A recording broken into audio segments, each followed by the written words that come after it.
Before we get into all the politics around this, are you with the Speaker on back pay for federal workers?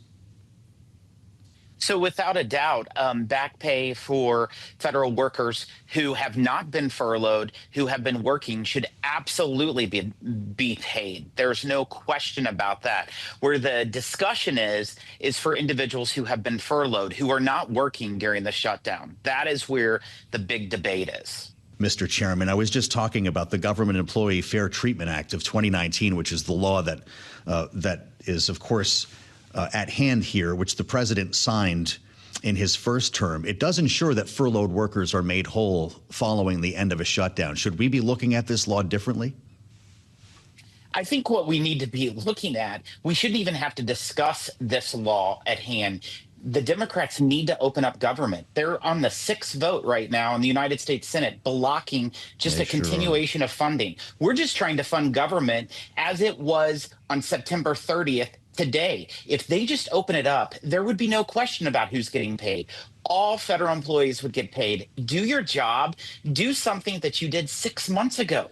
This bill is exactly the same to what they passed in March of this year, but they're only holding it hostage right now because of their unrelated policy objectives. They don't oppose anything within this 24-page continuing resolution of funding. They want things outside of the bill. That is why they're voting no. They're not voting against what's in it and who's affected. The 1.3 million military personnel a week from today that will not have a paycheck. This is absolutely inappropriate. Do you have the same approach then to military paychecks? There's been a question, I'm sure you've discussed it with your colleagues, about whether there should be a separate piece of legislation to make sure that the military is paid, maybe using that $150 billion in the big, beautiful bill. The Speaker clearly doesn't like that idea. How about you? The Speaker is exactly right. We've already done our job. We funded government more than 3 weeks ago, paying all military personnel. The Democrats have always supported this in the past, but once again, they're playing political games with people's future and people's livelihoods. They need to stop obstructing. The 60-vote filibuster over the United States Senate, they need to break that right now if it means delivering paychecks for military and to open up government. It is unacceptable that Chuck Schumer and Democrats can hold hostage the economy. They can hold hostage the government. You hear all the same arguments that I do, Mr. Chairman, specifically when it comes to not necessarily impoundment, but the extension of Obamacare subsidies. And I realize that you're framing that as an unrelated issue. Democrats say, hey, we've had 2 rescissions packages so far, and letters are going out with rising premiums. If we don't deal with this now, we're going to miss the deadline at the end of the year. What's your response? Premiums have gone up 80% in the last 10 years in Obamacare exchanges. Premiums have continued to go up because it's been a complete failure. What they've done with these subsidies only increases the incentive for insurance companies to raise premiums, which is the wrong thing. Can we get together and have a good discussion about access to health care? We absolutely should. I represent an area that rural health care is in dire need. But guess what? One of the demands that the Democrats have within let's reopen government for 28 days is by cutting $50 billion for rural health care. That is unacceptable. So let's have a real discussion. But those premium tax credits, they don't expire till December 31st.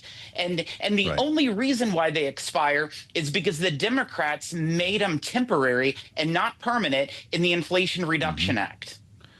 Well, should they expire? I know that you have members of your conference who say these were COVID-era subsidies and they have no purpose now.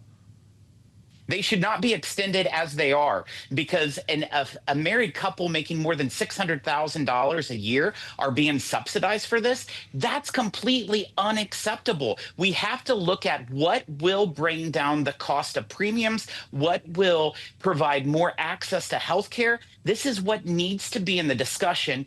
And let's try to do some transformational health care policy that delivers for all Americans, not just 24 million Americans, because that's what's on the exchange exchanges.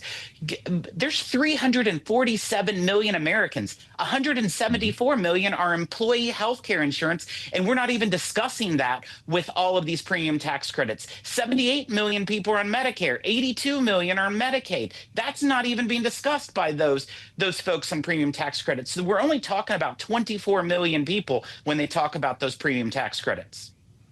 Well, you've got a pretty unique view as chair of the House Ways and Means Committee. And outside of the blame game, and I know there's a lot of noise in politics here, and you're effective at making your case, Mr. Chairman. Outside of who's at fault, how much longer do you think this goes? The president said 4 or 5 days we might start to talk about real mass layoffs. Is that when the government reopens? You know, it's disturbing. There's no winners here. The people that's losing is the American public. I said at the very beginning, if the Democrats force the shutdown, it will probably be longer than the prior shutdown, which was 35 days, because the Democrats will have to vote for the bill that they have continued to vote against now 6 times over in the United States Senate, and the same bill that Chuck Schumer and the Democrats voted for in March. Nancy Pelosi has been on record numerous times saying you should never shut down government for policy issues. You should fund government. Let's follow through with those actions. It's looking, by the way, like the House passed continuing resolution that we're discussing here. The Republican version that we're discussing with the chairman is on the precipice of failure in the Senate. And with that said, Mr. Chairman, we could go through this 10, 20, 30 more times. To your point, who knows how long we're going to be closed.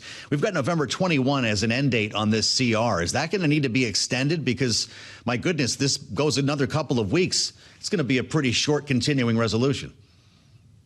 Well, the Democrats' CR that they wanted was only 28 days with an additional $1.4 trillion worth of spending, including providing health insurance for illegals and taking away $50 billion of rural health care. That was their alternative. We have to just open up government now. There's a CR that has passed the House. It's over in the Senate. They're on the 6th vote. The only reason why it's not passed in the Senate is because of a procedure vote where the Democrats are filibustering. Let them vote on the bill. Stop the filibuster. Just let them vote on the bill. If they do that, we'll be able to pass it. Mm-hmm. You think we should do the filibuster like we used to in the old days, like actually have to get up there and filibuster and keep talking until you can't? I think people have to earn their stripes, and they absolutely should have to actually filibuster, be talking at the microphone instead of just like, okay, if there's not 60 votes, it's not filibuster proof. That's right. Crazy. Force their hand.